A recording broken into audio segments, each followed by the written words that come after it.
recording. Button. Double tap to activate. வணக்கம் மக்களே. நம்ம இன்னைக்கு இந்த வீடியோவில் பார்க்க போகிறது குலதெய்வம் அருள் நமக்கு பரிபூர்ணமாக இருக்கா இல்லையா. ஸோ நம்ம குலதெய்வம் நம்மளுக்கு பரிபூர்ணமாக ஆட்சி செய்கிறதுக்கு அருள் செய்கிறதுக்கு நம்ம என்ன பண்ணணும் அப்படின்றத சொல்லலாம். குலதெய்வம் பற்றி நம்மளுக்கு அருள் நம்மளுக்கு இருக்கா இல்லையா அப்படின்னா, நம்ம வீட்டில் நம்மளுக்கு குலதெய்வம் அருள் இல்லைன்னா நம்ம வீட்டில் நிறைய நல்ல விஷயங்கள் நடக்காது.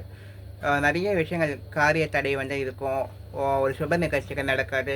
இன்னமும் நம்மளுக்கே ஒரு ஏதோ நம்ம எழுந்துக்கிறோம், ஏதோ ரொட்டீனாக இது பண்ணுறோம், போதும் வரும், அதுக்கு மேலே எந்த ஒரு டெவலப்மெண்ட்டுமே இல்லையே அப்படின்ற மாதிரி தான் இருக்கும். ஸோ அது ஒரு விஷயம். அதே மாதிரி குலதெய்வம் மாதிரி நமக்கு பரிபூர்ணமாக இருக்குது அப்படின்னா நமக்கு என்ன நடக்கும் அப்படின்னா, காரியப்பட்ட தடைகள்லாம் நிவர்த்தி ஆகிட்டு நம்மளுக்கு சுப நிகழ்ச்சிகள்லாம் அடுத்து நடக்கிறதுக்கு ஆரம்பிக்கும்.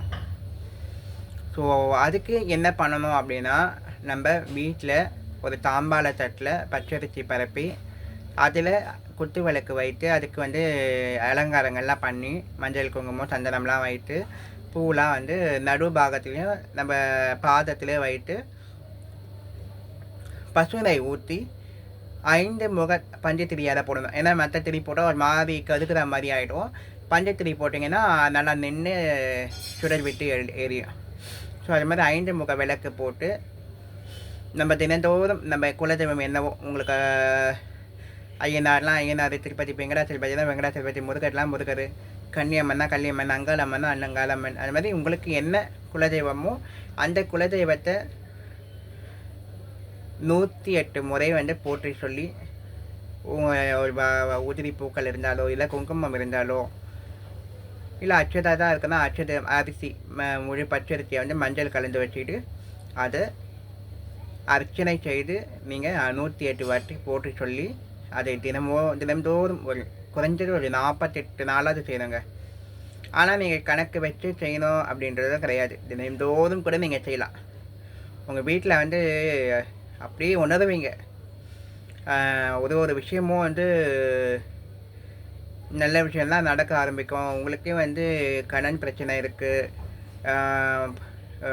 வருமானம் வரத்தில் தடை இருக்குது, வீட்டில் யாரும் சரியாக வேலைக்கு போக மாட்டுறாங்க, பசங்க படிக்க மாட்டுறாங்க, அந்த மாதிரி இவ்வளோ விஷயம் இருக்குங்க. அந்த எல்லா விஷயம் ஒன்று ஒன்றா சரியாகி உங்களுக்கு நீங்களே ஒரு பீஸ்ஃபுல்லாக ஃபீல் பண்ணுவீங்க.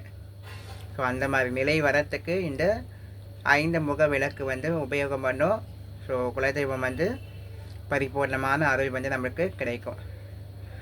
ஸோ அடுத்த வீடியோவில் நம்ம குலதெய்வம் வாசம் செய்வதற்கோ இல்லை நம்மளுக்கு இப்போ குலதெய்வம் அருள் கிடைக்கிறதுக்கு என்ன விஷயம்லாம் செய்யலாம் அப்படின்றத அடுத்த வீடியோவில் பார்க்கலாம். இந்த வீடியோ பிடிச்சினா லைக் பண்ணுங்கள், ஷேர் பண்ணுங்கள், கமெண்ட் பண்ணுங்கள்.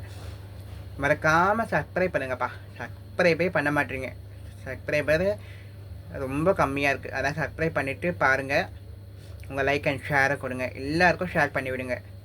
நான் அப்போ தான் அடுத்தடுத்த வீடியோ போடுறதுக்கு எனக்கு ஒரு உற்சாகமாக இருக்கும். சரிங்களா? நன்றி, வணக்கம்.